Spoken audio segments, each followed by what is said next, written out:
It's strange how one weekend can change everything. For years, James's house had been like a second home to me, a place filled with noise, laughter, and the kind of chaotic energy only best friends could create. I'd spent countless nights there, crashing on the worn-out couch, sharing jokes until we fell asleep, and waking up to the smell of bacon and burnt toast. It was always the same, until that summer. James had been gone, off working as a camp counselor for a few weeks, and his older brother, Mark, was the only one left in that big, familiar house. I didn't expect the invitation. Mark had never been the type to reach out, especially not to me. But that call changed everything. He'd sounded casual, almost indifferent. "You can come over if you're bored. James isn't here, but I figured you might want to hang out." I remember hesitating, wondering if he'd called the wrong number. But I went, curiosity pushing me forward. The house had felt different, that night. Quieter, almost too quiet. Mark was in the kitchen, cooking something that smelled better than anything I'd ever managed to make.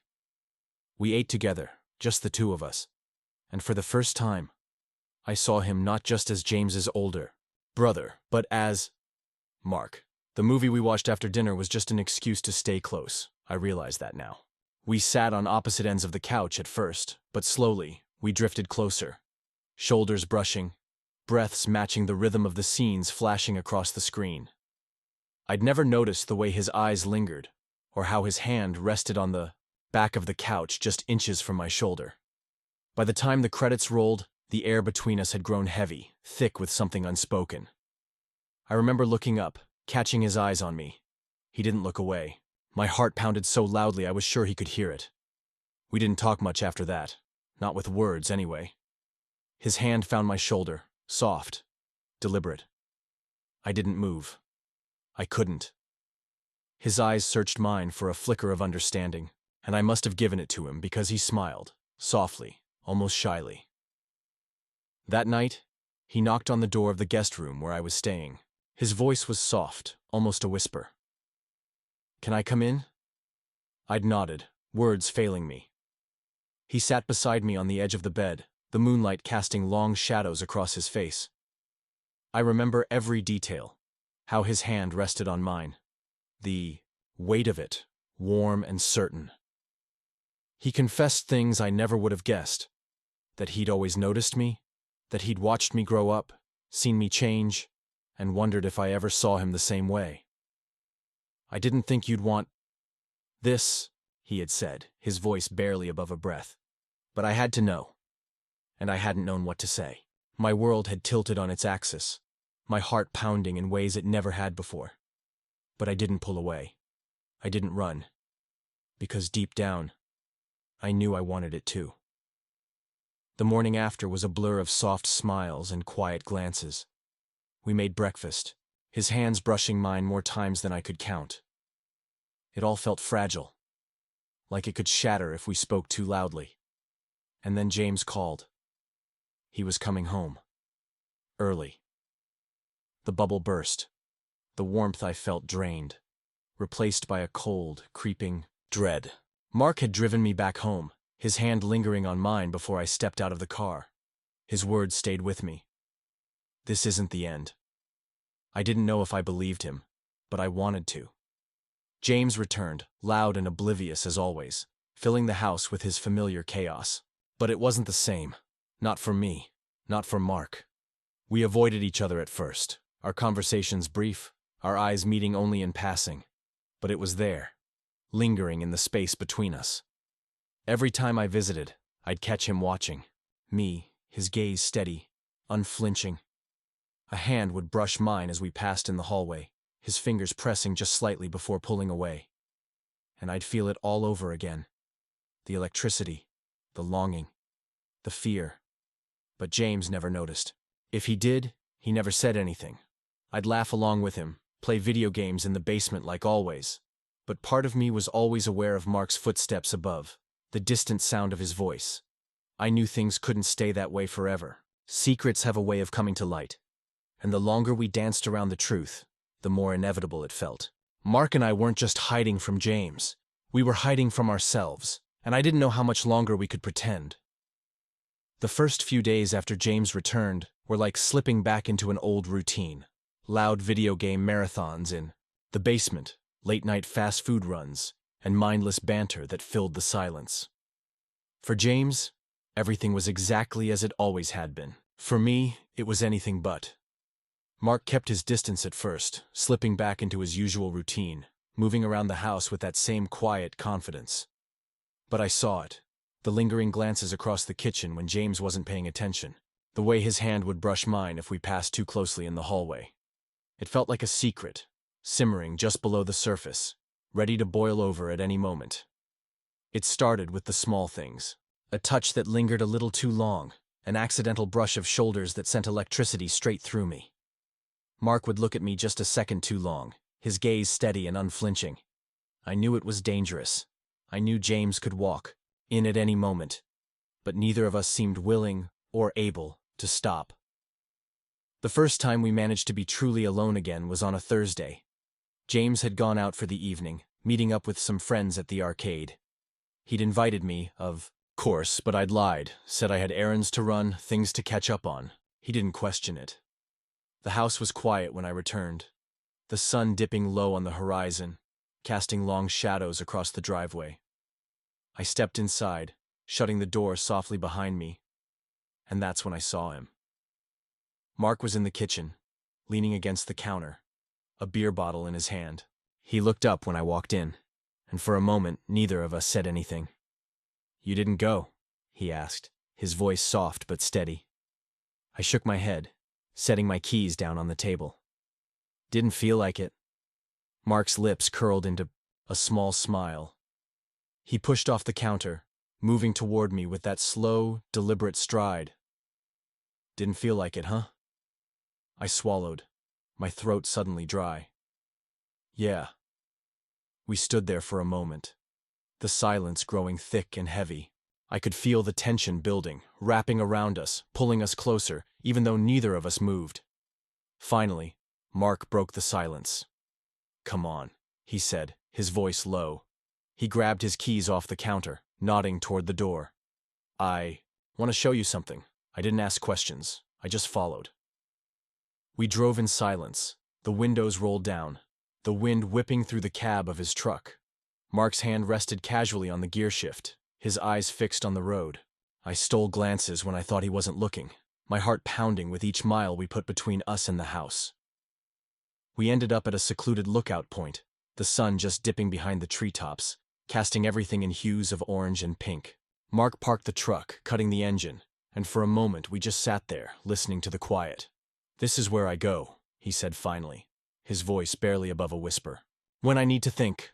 I nodded, staring out at the view. The landscape stretched out before us, rolling hills and thick trees, untouched and serene. "It's beautiful." Mark turned to me, his gaze softening. "Yeah."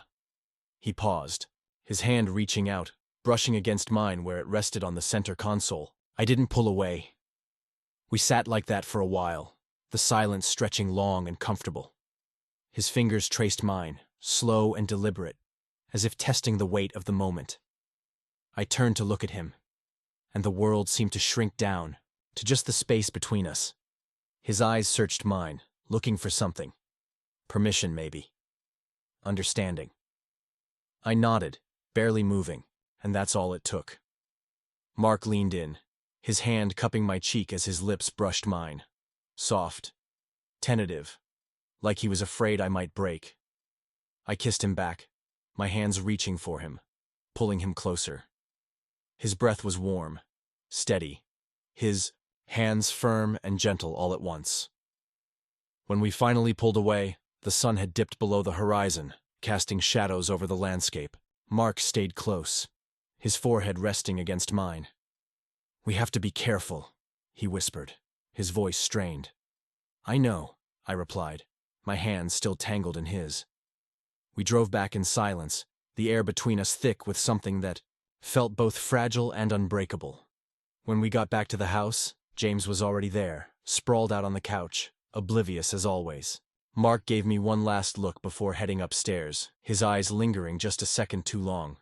I knew then that whatever was happening between us was far from over. It was dangerous. It was reckless. but it was real, and I didn't want it to stop.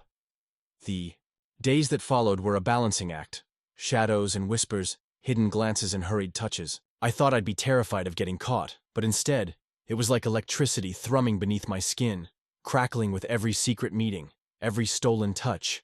But secrets don't stay hidden forever. It happened on a Friday night. James had invited a few friends over for beers and pizza, just the usual chaos of loud voices and half-finished conversations. I sat on the worn leather couch, wedged between two of James's buddies, laughing along with their stories. Even if my mind was elsewhere, Mark was there too, leaning against the kitchen counter with a bottle of beer dangling from his fingertips. He didn't join in the jokes, but he didn't have to. His eyes found mine every few minutes, just for a second. Long enough to make my heart stutter, short enough not to be noticed by anyone else. But then it happened. James got up, heading to the garage for another case of beer, leaving the rest of us scattered around the living room. The noise dimmed slightly, the conversation shifting. I glanced over at Mark instinctively, catching his gaze already on me. He raised his bottle slightly, a faint grin pulling at the corners of his mouth. I smirked back, and maybe I should have left it there. Maybe I should have looked away, but I didn't. I stood up, stretching casually. I'm gonna grab some water. No one really paid attention. James was still out of the room, and his friends were too deep in their conversations. I moved into the kitchen, leaning against the counter and turning the faucet on, the stream of water filling the glass with a soft hum. Mark appeared beside me, too close to be casual, his hand brushing against mine as he reached for a glass from the cupboard. His fingers lingered just for a second, a feather-light touch that made my breath catch. I glanced up, catching his eyes. There was something dangerous in his gaze, unspoken and heavy. "You really shouldn't look at me like that," I whispered, barely audible over the sound of the running faucet. He smiled, that slow, easy grin that sent chills down my spine. "Maybe you shouldn't be so easy to look at." I opened my mouth to reply, but I never got the chance. The door to the garage swung open with a creak, and James's voice echoed into the kitchen. "Hey, Mark! Give me a hand with this!" He stopped mid-sentence. Mark and I sprang apart instinctively, the sound of water still rushing into the overflowing glass. I cursed under my breath, turning off the faucet and grabbing a towel, the water pooling around the edges of the sink. James stood there, eyebrows raised, a case of beer balanced on his hip. "You guys good?" Mark cleared his throat, his hands shoving into his pockets. "Yeah, just helping him with the water," he replied smoothly, nodding toward the drenched counter. I forced a laugh, holding up the soaked towel. "Yeah, got a little carried away." James stared for a moment longer, his gaze flicking between us, suspicion flickering in his eyes. I saw it just for a second. A hint of something sharper. Like he was connecting dots that hadn't been there before. But then he shrugged, turning back to the living room. "Well, hurry up. Pizza's here." He disappeared back around the corner, his footsteps fading, but the tension he left behind was suffocating. I released a breath I hadn't realized I'd been holding, my hands shaking slightly as I wiped up the mess. Mark was still standing there, his jaw clenched tight, fists balled up in his pockets. "That was close," he murmured, his voice rough. "Too close," I agreed, tossing the towel onto the counter. He looked at me, his eyes dark and serious. "We have to be more careful." I nodded, but I could see the strain on his face, the lines of worry that hadn't been there before. Mark stepped closer, his voice dropping to a whisper. "We can't risk this getting out. Not like this." My heart sank, but I knew he was right. James had been oblivious for so long, but he wasn't. Stupid. If he saw too much, if he even got a hint of what was going on, I knew it would all come crashing down. Mark reached out, his hand brushing mine just briefly before he pulled back. "You should head back out," he said, his voice low. "I'll be there in a minute." I hesitated, searching his face for any sign of regret, but I didn't find any. Just worry. Just the weight of the risk we were taking. I nodded, slipping back into the living room and pasting on a smile. But the whole time, I could feel Mark's gaze lingering from the shadows of the hallway, his eyes heavy with something I couldn't quite name, and I knew, deep down, that what we had wasn't just dangerous. It was inevitable. It was late afternoon, the kind of summer day that felt heavy with heat and quiet. James had gone out to pick up some things from the hardware store, leaving Mark and me alone at the house. The silence felt comfortable, almost lazy, as I found my way to the back porch where Mark was already sitting, a cold drink sweating in. His hand. He glanced up as I slid the door open, his eyes softening when he saw me. "Thought you'd still be inside," he said, his voice low and warm. I shrugged, stepping out and letting the screen door creak shut behind me. "Figured you could use some company." Mark smiled, the kind of smile that was reserved just for me now, and patted the space next to him. I took the seat, the old wood creaking beneath my weight, and we sat like that for a while, just existing in the same space. It felt easy, natural, like there wasn't anything else we needed. We talked about nothing in particular. Our voices hushed just in case James came back earlier than expected. The sun dipped lower in the sky, casting long shadows across the grass, and I found myself leaning in closer, his shoulder brushing mine.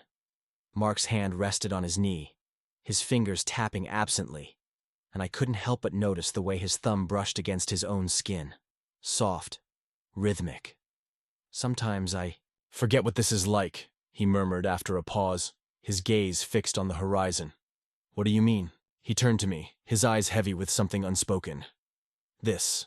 Us. I forget how easy it is when it's just us." My heart thudded in my chest, my breath catching slightly. "Yeah," I whispered back, barely audible. "Me too." Mark's hand inched closer, just a little, barely noticeable, but enough that our fingers brushed.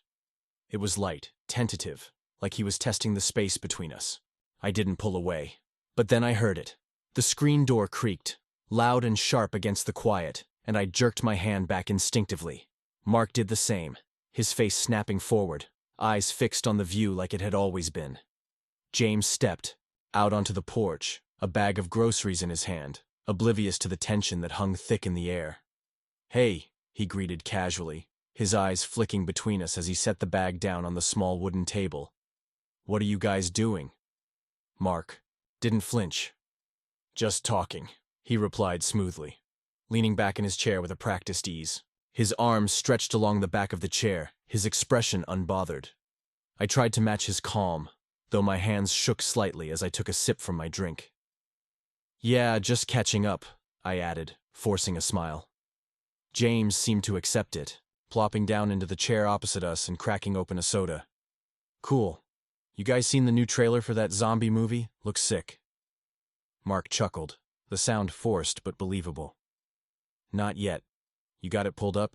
James grabbed his phone, tapping away, completely oblivious to the fact that my heart was still pounding in my chest. Mark's eyes flickered to me, just for a second, so quick I almost missed it. But I saw it. I saw the fear. When James was finally distracted enough, Mark stood up, stretching his arms over his head. "I'm gonna go grab another drink. You want one?" he asked, nodding toward me. Yeah. Thanks." I watched as he slipped back inside, his steps smooth and deliberate. I knew that walk by now, the walk of someone who was pretending everything was fine. I stayed out there with James, forcing conversation, nodding along to his excited rambling about special effects and explosions. But my mind was still back on the porch, back to that split-second brush of Mark's hand and the way he'd pulled back like he'd been burned. When I finally slipped back inside, Mark was in the kitchen, leaning against the counter, 2 bottles of water set on the edge. His eyes were fixed on the floor, hands braced on either side of him. I approached slowly, the soft hum of the refrigerator filling the silence. "That was close," I murmured, my voice barely above a whisper. Mark looked up, his expression hardening. "Too close." He straightened up, his hand brushing mine as he passed me the bottle. His eyes were sharp, determined. "We have to be more careful," he said firmly, his voice like steel. I nodded, gripping the bottle tightly. "I know."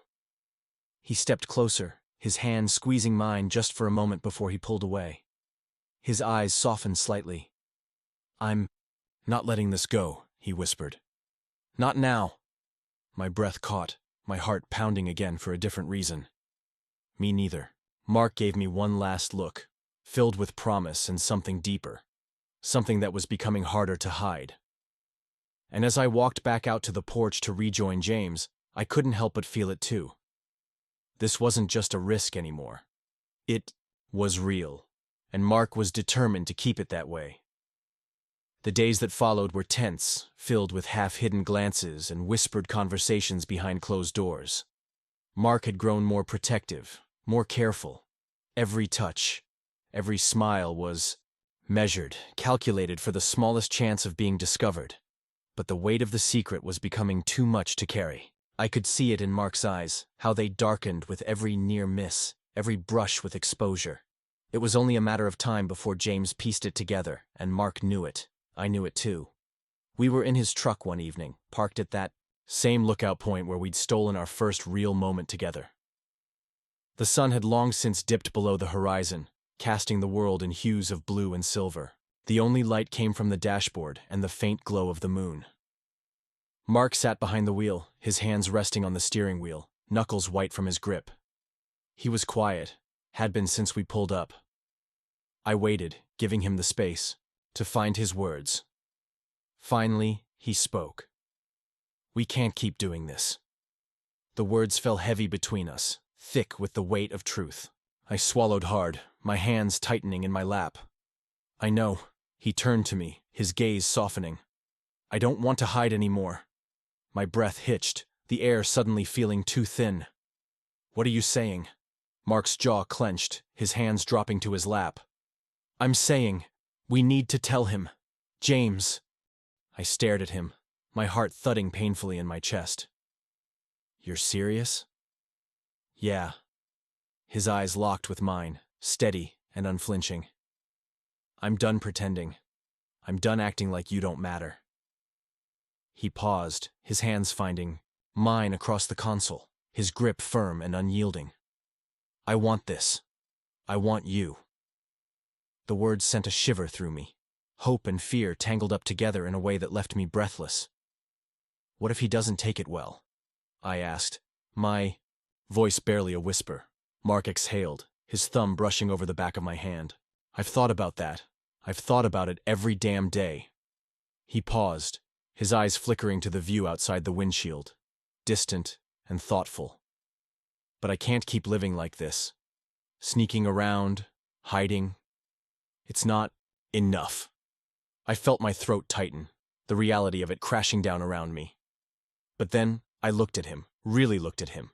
His expression was raw, open, more vulnerable than I'd ever seen. It wasn't just a want, it was a need.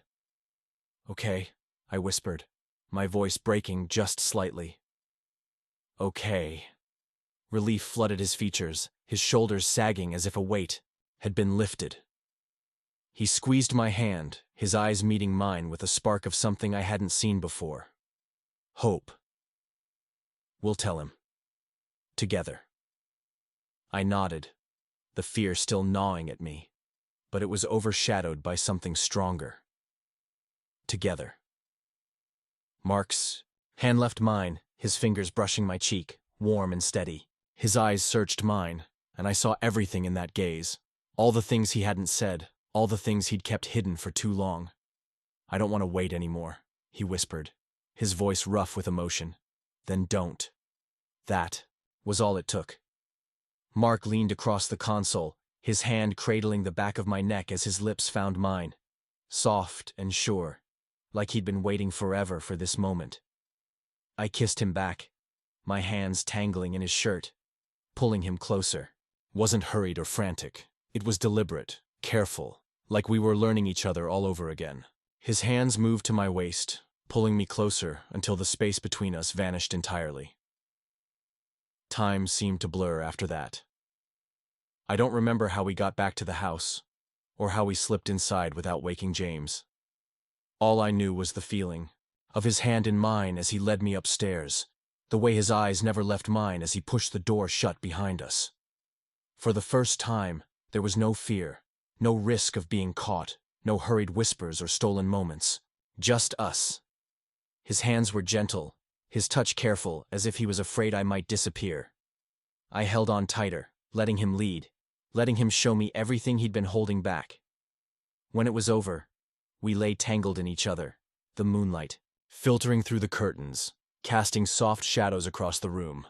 Mark's fingers traced lazy circles on my back, his breath warm against my neck. I closed my eyes, listening to the steady rhythm of his heartbeat beneath my ear. And for the first time, I didn't feel afraid. I felt complete. Tomorrow would come with its challenges, with explanations and truths that would be hard to swallow. But for now, I held on to him, knowing that this wasn't just a secret anymore. It was real, and I wasn't letting it go. The days after that night felt different. Mark and I moved around the house with a strange kind of awareness, a heightened sense of each other's presence. It was like a current ran beneath the floorboards, buzzing and alive, connecting us even when we were feet apart.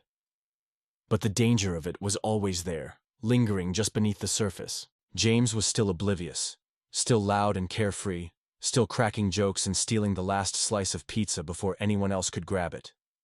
But he wasn't blind. I should have seen it coming. The hints were there, the way his eyes lingered. A little too long when Mark and I were in the same room, the way he'd pause just outside the door if he heard us talking, his footsteps slowing just enough to catch fragments of our conversations. But I didn't see it. Not until it was too late. It happened on a Wednesday. James had called out sick from work, something about a stomach bug, and spent most of the day in his room, curtains drawn and lights off. Mark and I had been careful. Whispers in the hallway, glances that barely lasted a second, hands brushing only when absolutely certain no one was watching. By late afternoon, James had drifted back into his room, leaving the house in that familiar stillness. Mark found me in the kitchen, leaning against the counter with a mug of coffee in my hands. He didn't say anything, just stepped up beside me, his shoulder brushing mine. I glanced up, catching the smile playing at his lips. "You're getting reckless," I whispered, setting the mug down. Mark shrugged, his fingers tracing lazy patterns on the countertop. "Maybe." I laughed, shaking my head. "You're gonna get us caught." "Maybe I don't care," he replied, his voice low and smooth. I opened my mouth to respond, but before I could, I heard it. The creak of floorboards. The soft click of a door closing down the hallway. Mark heard it too. His hand slipped from mine, his expression tightening. We didn't move, didn't even breathe, until the footsteps faded and the silence returned. I exhaled slowly, my heart hammering in my chest. That was close. Mark's jaw clenched, his eyes darkening. Too close. The rest of the evening passed with that tension simmering beneath the surface. James didn't come out of his room, and I couldn't shake the feeling that something had shifted. Mark felt it too. I saw it in the way his eyes kept flicking toward the hallway, his shoulders tense and braced. It all came crashing down the next morning. I was in the kitchen, pouring cereal into a bowl, still groggy from sleep. Mark had left, early for work, but James was there, leaning against the counter, arms crossed over his chest. "Morning," I said, forcing a smile. He didn't smile back. "We need to talk." The cereal box froze in my hands, my fingers gripping the edges tightly. "About what?" James didn't move. His eyes were sharp, colder than I'd ever seen them. "You and Mark." I swallowed hard, setting the box down, carefully. "What about us?" he scoffed, shaking his head. "Don't play dumb. I'm not blind." He stepped forward, the floor creaking beneath his weight. "You think I haven't seen the way you look at each other? The way you disappear together? I'm not stupid." My mouth opened, but no words came out. He knew. He'd known for longer than I realized. James ran a hand through his hair, pacing back and forth across the kitchen floor. "I don't even know what to say, man. I mean, him? My brother?" I forced myself to look at him, my hands shaking. "I'm sorry." He stopped, pacing, his eyes snapping back to mine. "Are you? Or are you just sorry I found out?" The words hit like a punch, sharp and unyielding. "Both." Before James could respond, the front door opened. Mark stepped inside, still in his work boots, his eyes flicking between us. He took one look at James's clenched fists and the tension in the room, and his expression hardened. "What's going on?" Mark asked, his voice low and even. James turned to him, his eyes blazing. "You want to tell me? Or should I fill you in?" Mark didn't flinch. He stepped forward, his shoulders squared, his jaw tight. "I'm not going to apologize for this." James's eyebrows shot up. "Excuse me?" "You heard me," Mark said, his voice unwavering. "I'm not going to apologize for how I feel. Not to you. Not to anyone." The room fell silent, the tension stretching long and thin. James stared at him, disbelief warring with anger. "You've got to be kidding."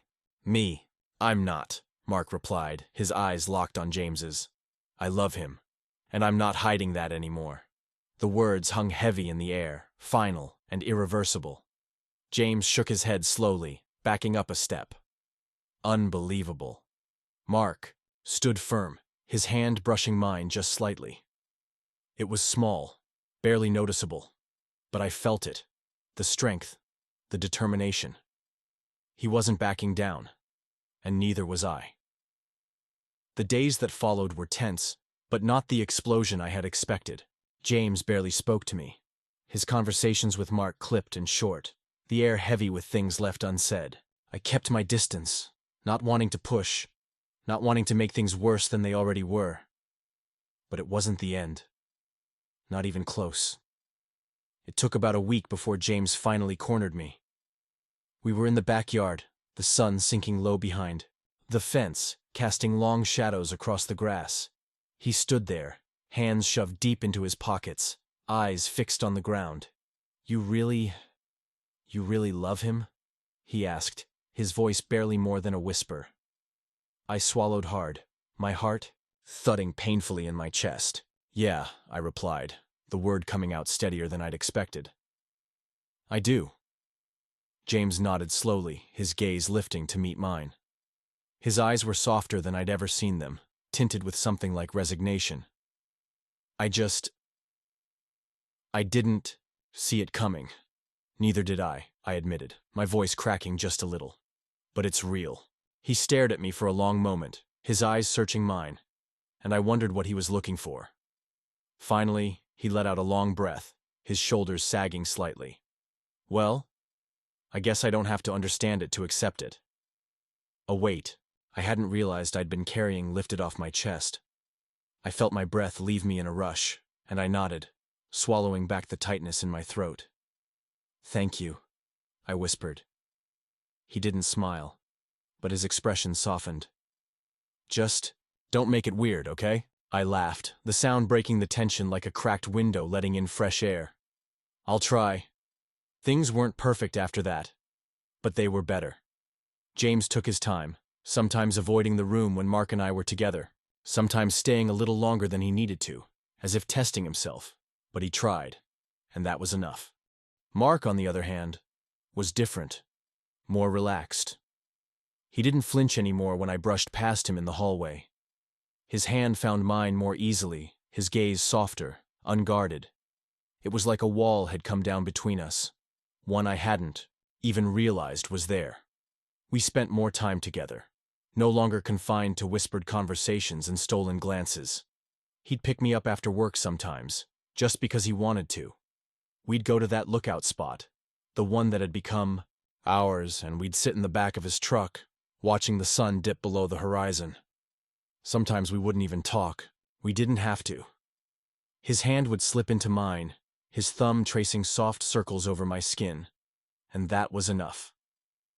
One evening, as the sun sank low and painted the sky with hues of orange and pink, Mark turned to me, his eyes shining with that familiar fire.